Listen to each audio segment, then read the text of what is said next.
உங்கள் ஆரோக்கியம் எங்கள் கவனம். இது அன்னம் என் கைவண்ணம். இன்னைக்கு நாம பார்க்க போறது வாழைத்தண்டு ரசம். வாழைத்தண்டு ரசத்துக்கு இந்த அளவு வாழைத்தண்டு போறோம். இதை சின்ன சின்ன துண்டுகளா நறுக்கி கொஞ்சமா தண்ணியில ஒரு 1/4 ஸ்பூன் உப்பு போட்டு இதுல போட்டு வச்சுக்கணும், கருக்காம இருக்கிறதுக்காக.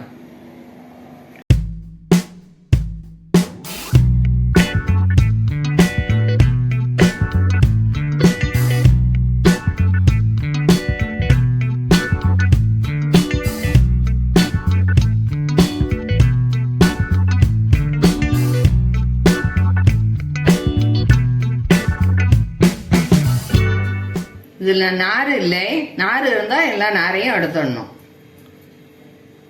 அதுக்காக தான் சின்ன சின்னதா நறுக்கிறது. நாரே இல்லை.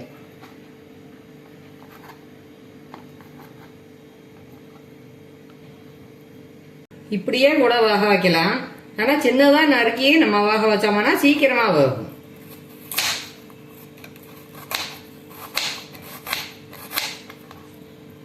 இந்த அளவுக்கு நறுக்கினா போதும். எல்லாத்தையும் நறுக்கிட்டோம். இந்த உப்பு தண்ணியில இப்போ இதை போட்டு விடலாம்.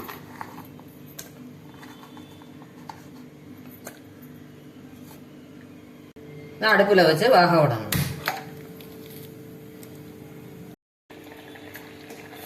நல்லா வெந்தெடுத்து இதை ஆஃப் பண்ணி நல்லா ஆற விடணும். இது ஆறியாச்சு. ஒரு கைப்பிடி அளவு கருவேப்பிலைய மிக்சியில போட்டுக்கிறேன். இந்த வாழைத்தண்டைய மிக்சியில போட்டு நல்லா நைஸா அரைச்சுக்கணும்.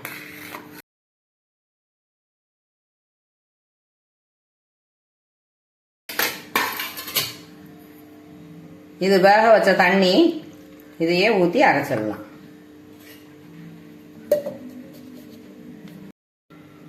புளியை கரைச்சி வச்சிருக்கேன். இது அந்த பாத்திரத்தில் விட்டுக்கலாம். டிஷ்ஷுக்கு தேவையான உப்பு போட்டுடலாம். 1 ஸ்பூன் மஞ்சள் பொடி போடுறேன். ரசப்பொடி காரத்துக்கு தகுந்த மாதிரி போட்டுக்கலாம். மிளகு பொடி 1 ஸ்பூன் போடுறேன். சீரகத்தூள் 1/2 ஸ்பூன் போடுறேன். பெருங்காயத்தூள் 1/2 ஸ்பூன் போடுறேன். இதில் கொஞ்சம் தண்ணியை ஆட் பண்ணிக்கலாம். நல்லா கலந்து விட்டு கொதிக்க விடணும்.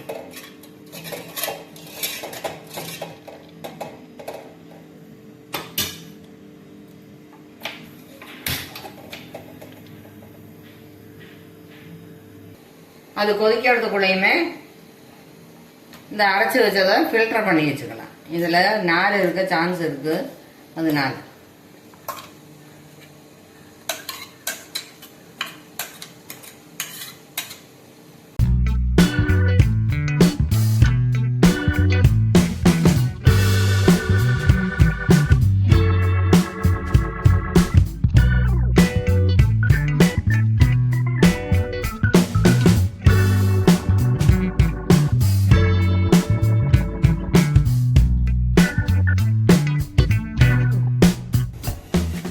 நறுக்கினோன்னா நார் இல்லாத மாதிரி இருந்தது.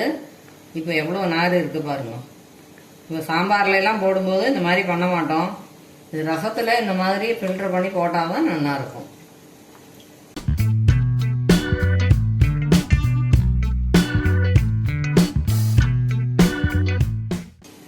ஜூஸ் ஃபுல்லா எடுத்துட்டோம். 5 நிமிஷம் கொதிச்சு எடுத்து இப்போ இந்த ஃபில்டர் பண்ணி வச்ச வாழைத்தண்டு தண்ணியை இதில் விட்டுடலாம். இது ஒரு கொதி வரணும்.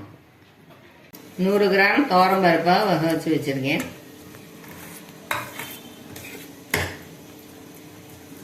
நல்லா மசிச்சு வச்சுக்கிறேன்.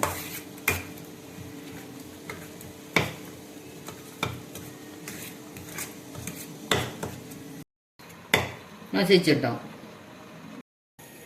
ஒரு கொதி வந்துடுத்து. இப்போ இந்த பருப்பை இதில் விட்டுடலாம்.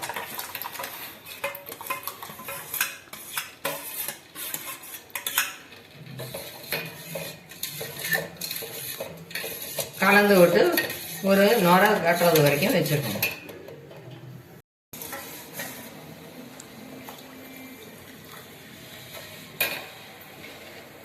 தேவையான அளவு தண்ணி ஆட் பண்ணிக்கலாம்.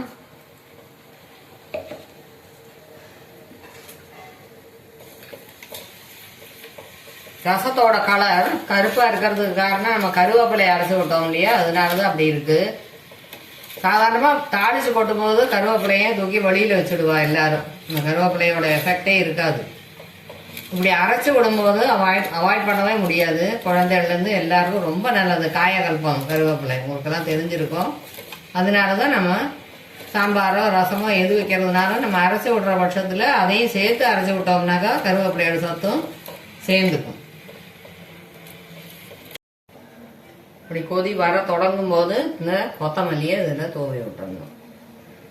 அப்போ தான் கொஞ்சம் வெந்து நல்லா இருக்கும் அந்த வாசனையோட.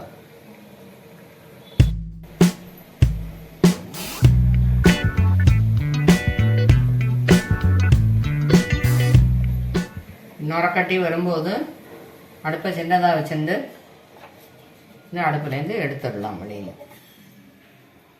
இப்போ தாளிக்க போகிறோம். ஒரு ஸ்பூன் தேங்காய் எண்ணெய் விட்டுக்கலாம். கடுகு ஒரு ஸ்பூன் போடுறேன்.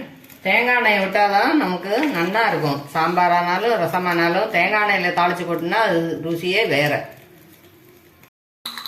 கடுகு வடியில் தெளிக்காமல் இருக்கிறதுக்காக தான் மூடி வச்சுருக்கேன் கரண்டியை வச்சு. வெடிச்சு விட்டு இப்போ அடுப்பை ஆஃப் பண்ணிக்கிறேன். அரை ஸ்பூன் ஜீரகம் போடுறேன். கருவேப்பிலை போடுறேன்.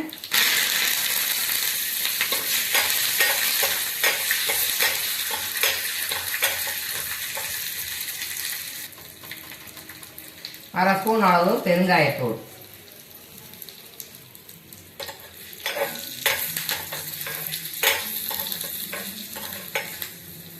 நல்லா பொரிஞ்சு எடுத்து இப்போ இதை ரசத்தில் சேர்த்துடலாம்.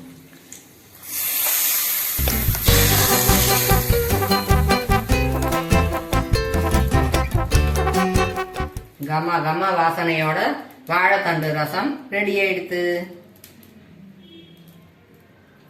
இந்த வீடியோவை லைக் பண்ணுங்க, ஷேர் பண்ணுங்க, இந்த சேனலை சப்ஸ்கிரைப் பண்ணுங்க. தேங்க்யூ.